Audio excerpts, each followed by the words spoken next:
To make a very long story short, I got contacted by the National COVID Tracking Project. They loved what I was doing and the efforts I was making. And, fast forward 9 months or so, I've now got a very comprehensive dashboard. PopHealth Week is brought to you by Health Innovation Media. Health Innovation Media brings your brand narrative alive via original or value-added, digitally curated content for omni-channel distribution and engagement.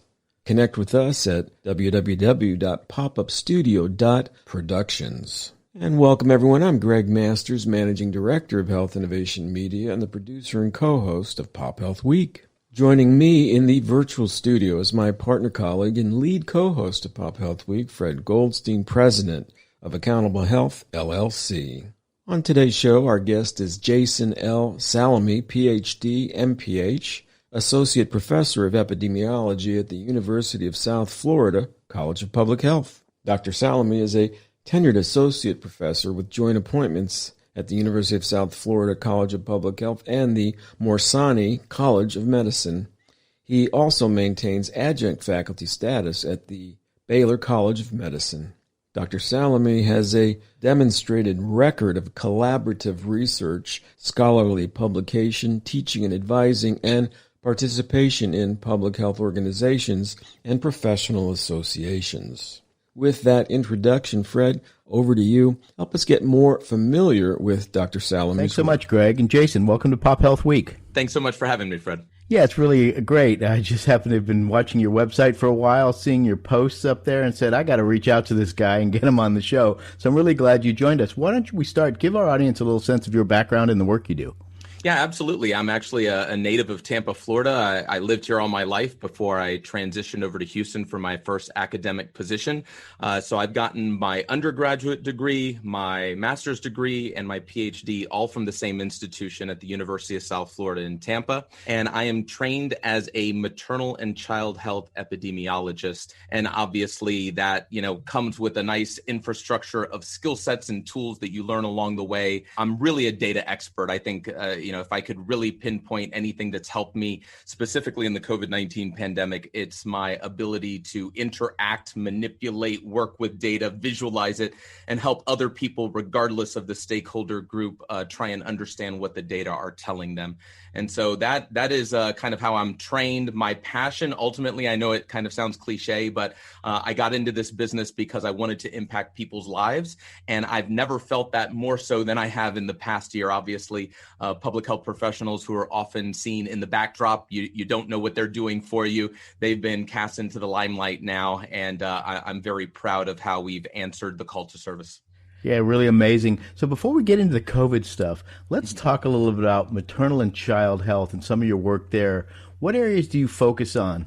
So yeah, my area of interest and area of expertise really has been everything in the reproductive and perinatal realm. I've done a lot of different research in a lot of domains, but it's primarily been birth defects. This is how I got my start. When I was a master's student, I got a field experience working with the Florida Birth Defects Registry. This was way back in 2005, and I've actually maintained some contact, some work with that group all the way through right now, the present time. And so we research a lot of the risk factors for birth defects. We investigate how to do better surveillance of birth defects and understand the different methodologies by which we understand birth defects in the United States and worldwide.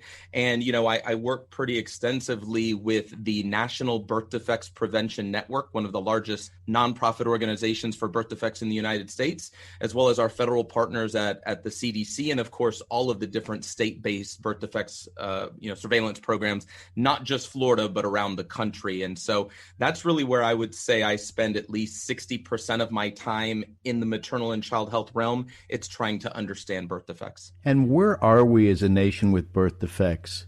Yeah, I think we just came across the quite scary Zika pandemic, a very different pandemic from COVID-19. But certainly that was something new in terms of the ability for birth defect surveillance programs to respond rapidly to an issue. We're very good at collecting information, and unfortunately, we very frequently have to report that we don't know what causes 70% of all birth defects. And we've had some real home runs with things like folic acid supplementation that reduces the risk of neural tube defects like spina bifida by about 70%. And so we've got a lot of home runs that we've hit. We've got a lot of remaining questions that need to be answered, but never have we had to respond so rapidly as programs to try and understand how this Zika virus was impacting pregnancies and babies being born with congenital Zika syndrome. And so, that was something that was kind of eye-opening. And I think it's really strengthened birth defect surveillance programs around the country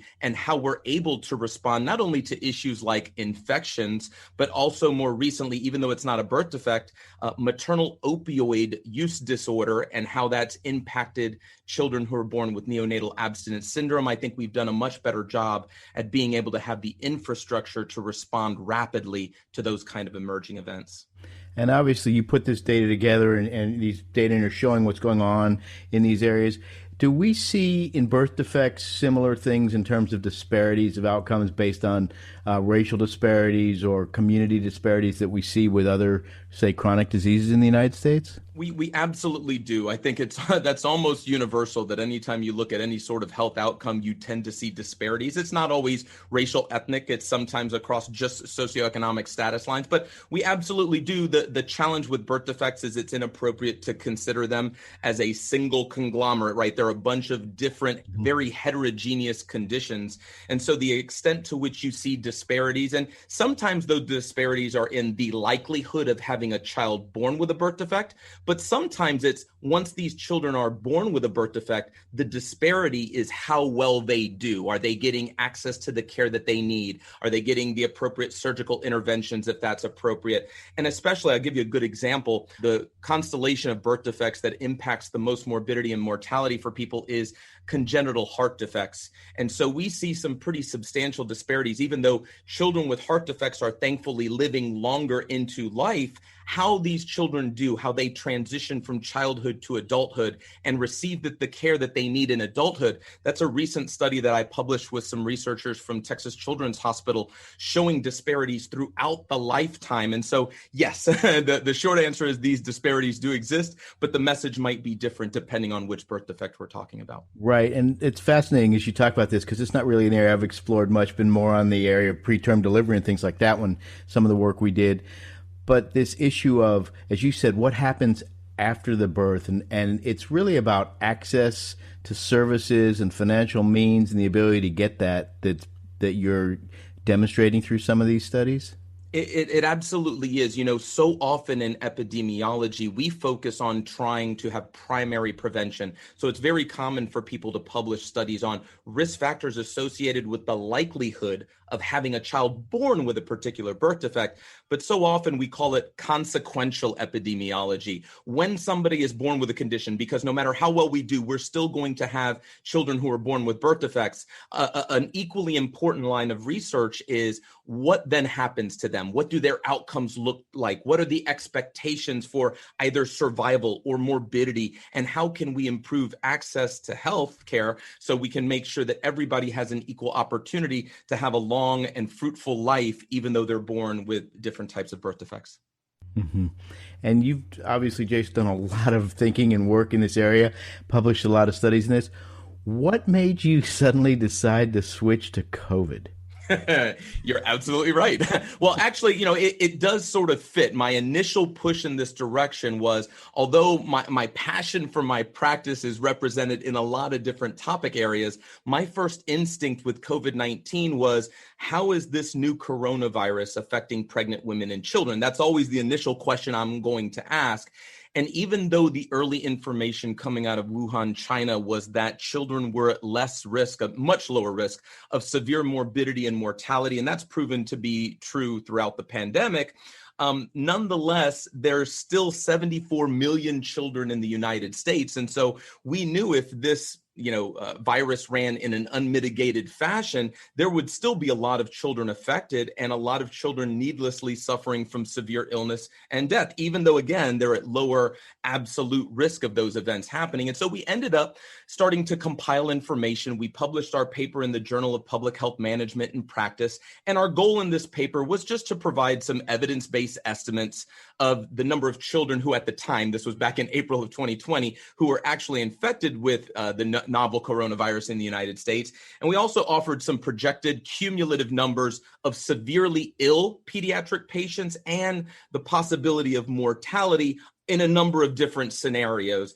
And so through the course of that, I tried to compile information, and my colleagues did as well. And we noticed, I always felt frustrated, and this is, it's a lion's task, lion's share of the task for state departments of health to put this information together and compile it early on in the pandemic. But I always felt like I was asking for more. And so thankfully, I'll give the Florida Department of Health an immense amount of credit. They make a lot of information publicly available. You just need to have some know-how with compiling all of these disparate data sources in a meaningful fashion. And so I was selfishly doing that for myself.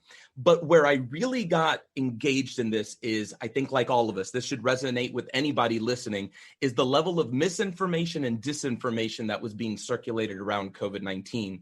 And so in an effort to combat that with just my friends and family, mainly on social media, I started to use some of these visualizations I was preparing. And they said, oh my God, this is fantastic. You should make this available to the general public. And so at the time, I think I only had like 5 or 6 different visualizations.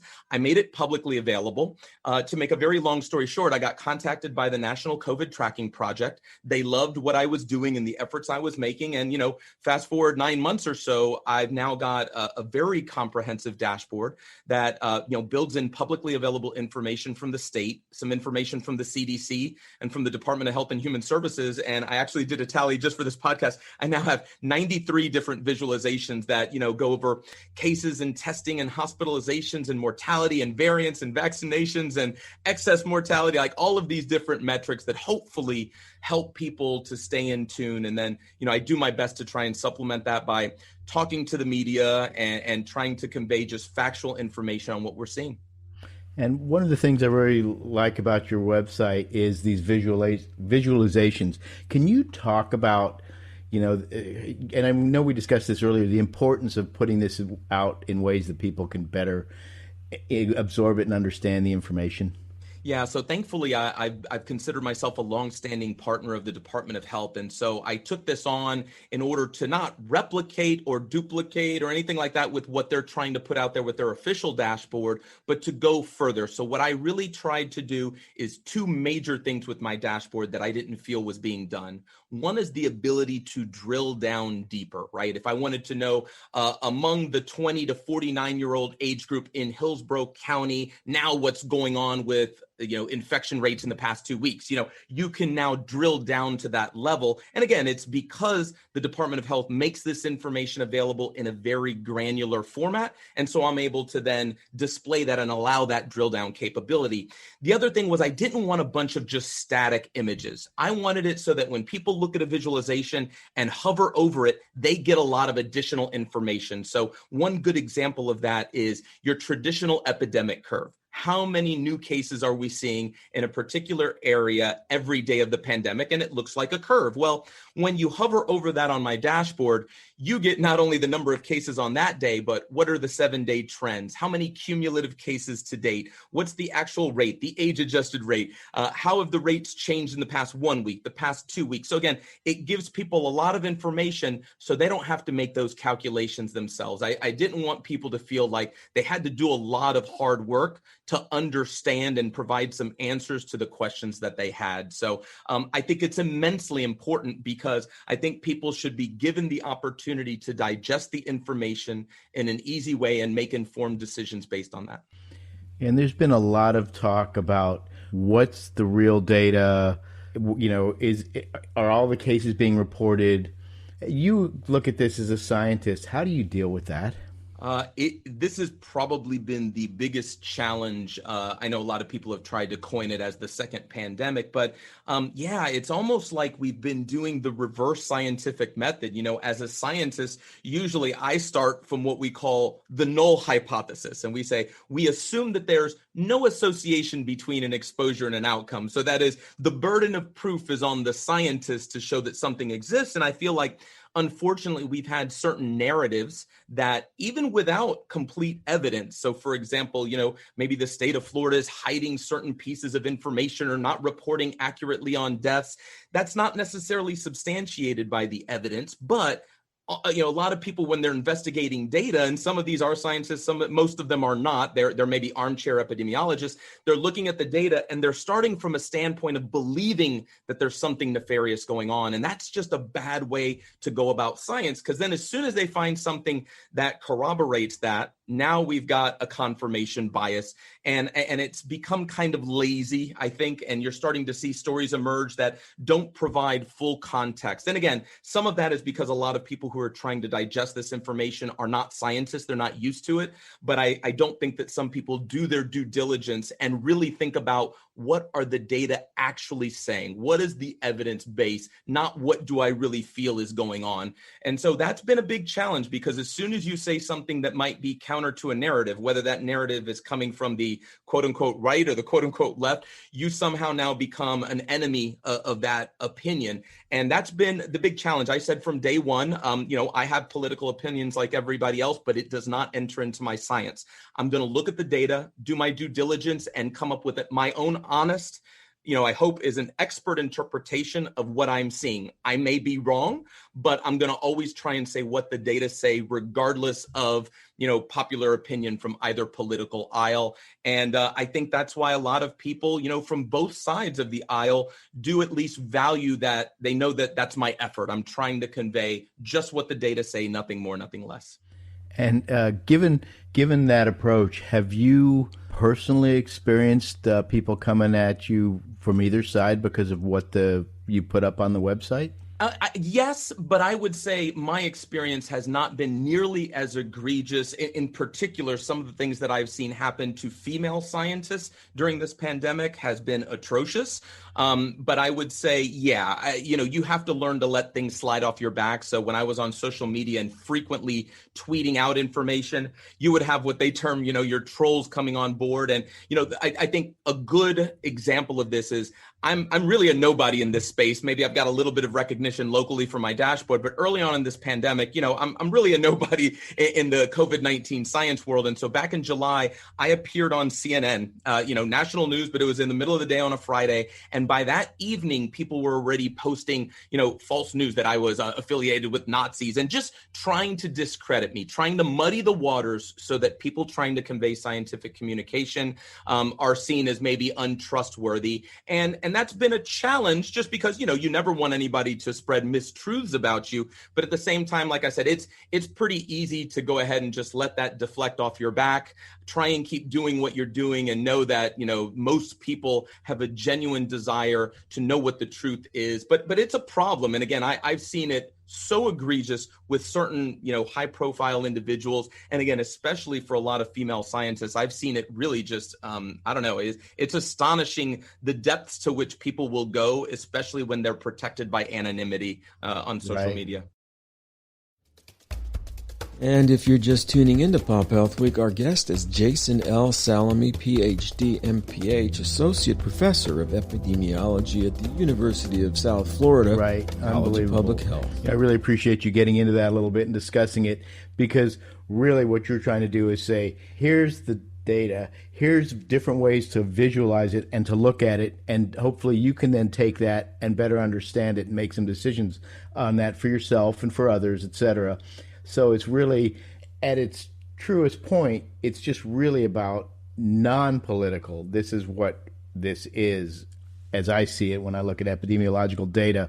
Obviously, you have to say, here are the reasons why maybe we may be missing some data, we're not quite sure of this, but, and place those into the conversation. But other than that, it's really just getting it up there. And you have two sites, right? You have a site that's the Florida site, and then you have a kids site as well. Yeah, you're absolutely right. I'm very proud about this because many people really do know me for my Florida specific dashboard. But I'm equally proud of the Coronavirus in Kids Tracking and Education Project. We call it the COVKID project for short. This is an initiative that's led by Beth Patak. She's an outstanding epidemiologist with 30 years of experience. She's a personal mentor of mine, and also Dr. Janelle Menard. She's an equally terrific medical anthropologist and an epidemiologist. I'm just really fortunate to be a part of this very small but mighty team. We've compiled national and state data going to each state's dashboard, collecting all of this information on cumulative cases, intensive care hospitalizations, and deaths, specifically in children and teens. And one of the big things you actually alluded to, trying to say what the data say and the limitations of the data. Well, we've been trying to call for standardized reporting of all important COVID-19 metrics by age, sex, race, and ethnicity. Otherwise, it really becomes immensely difficult to make sense of all of the data and the differences across reporting jurisdictions. So we've really tried to better understand. Again, we're fortunate that children seem to be impacted less, but they are impacted. There's plenty of families that have absolutely been traumatized by COVID-19 and what's happening to people in the pediatric age range. And so been very proud of that initiative, that dashboard that's available, and this team of people for the COVKID project. I've consulted locally with a couple of school boards, and the COVKID team has consulted with the National Education Association to try and improve evidence-based decision-making around what's going on with kids, understanding that the decisions to go back to school. So I'm super proud of the work that we've accomplished. And again, we're unfunded and we're small, but we are a mighty team that's very passionate about the work that we do. Yeah, it's fantastic. If people want to go to that site, that one is covekidproject.org that was done by Beth, Janelle, and you, Jason. It's really fantastic to have found that and be reporting on the kids. And I think, as you pointed out, it's important to recognize that although children are less impacted by this disease, the impact is not zero. And we do have, obviously, deaths and people with other issues post-COVID. Yeah, you're absolutely right. I mean, I think, not only what's happening with children, but so often I hear this narrative, and it's human nature to want to make comparisons. And, I live in Florida and everybody wants to compare how is Florida doing on cases and deaths and hospitalizations to other states. And to me, we're missing the picture. Even if we fall middle of the pack or at the bottom of the pack on things, it's what decisions can we make to prevent as much morbidity and mortality from this virus as humanly possible, while also keeping in mind the fact that we have to keep a functioning economy going on. So, I don't envy the decision makers who have to make these immensely difficult decisions. But to me, don't try and think, how am I doing compared to others? Just, look at the evidence, unbiased evidence, make decisions that are best, in the best interests of people in your state, in your county, in your local communities. That's what we should be striving for. Mm-hmm. Well put for sure, Jason. So as you've looked at this, we've been through a couple of waves now. You're an epidemiologist. Where do you think we're going now with this race sort of between the vaccine and the variants? Yeah, it's exactly that, isn't it? I think we're making, pretty incredible progress for people like me who've studied clinical trials for such a long time. And we know how long these trials can really take to get through phase 3 and roll out. It's been astonishing that we can roll out these vaccines that are both safe and effective for people. And it's great that we're, continuing to get doses in arms. My age group was actually called this Monday in Florida. And so I'll be getting my vaccine on Friday, at least the first dose of the Pfizer vaccine.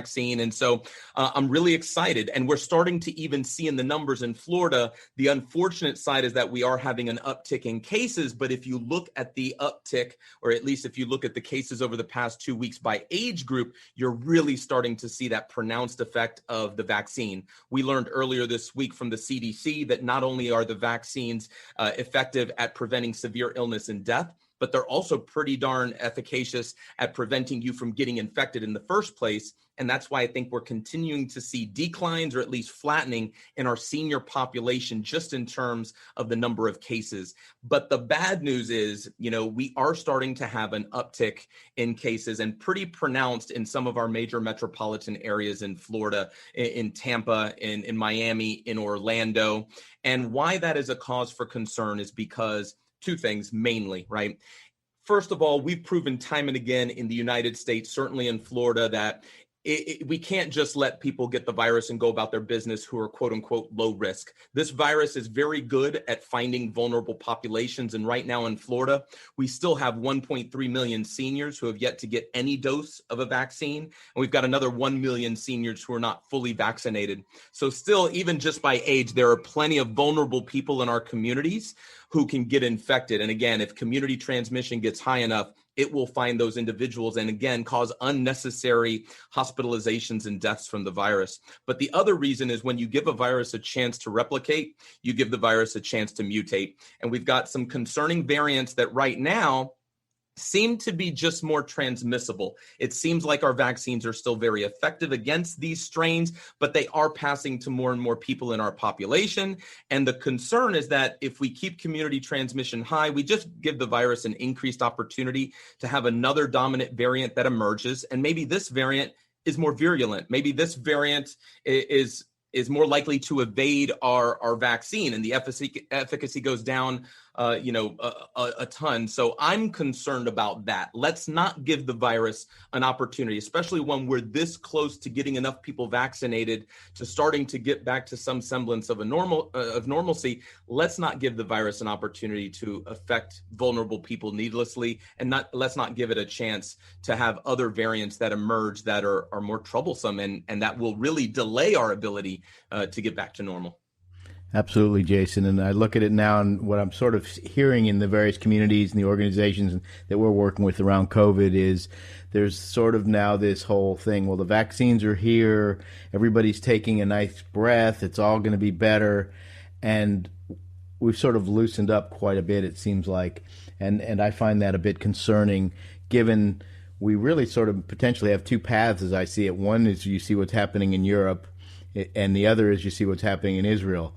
And we're sort of at that inflection point where we could potentially, become more like Israel with really having the vaccines having a major impact and bringing the disease down and hospitalizations down. Or you see it like Europe where suddenly it just takes off because of the variants. So it's going to be interesting to watch. And Fred, you're absolutely right. We really are at a critical point. One of the things I try and do as often as I can, because I don't think it's done enough, especially by scientists like myself, is I know that this has been immensely challenging for everybody, and we're often telling people what to do and continue to wear masks and socially distance and do things outside. And while it is for the betterment of our entire community and getting us back to normal soon, it's not easy to do these things. And so I want to thank all of the people out there who for such a long period of time have tried to do their best to prevent the spread of this virus. But there's more work to be done, because I promise you, if we continue to relax things, this virus is happy to take hold and do exactly what it's doing in Europe. And again, set us back from all the progress that we've made and ultimately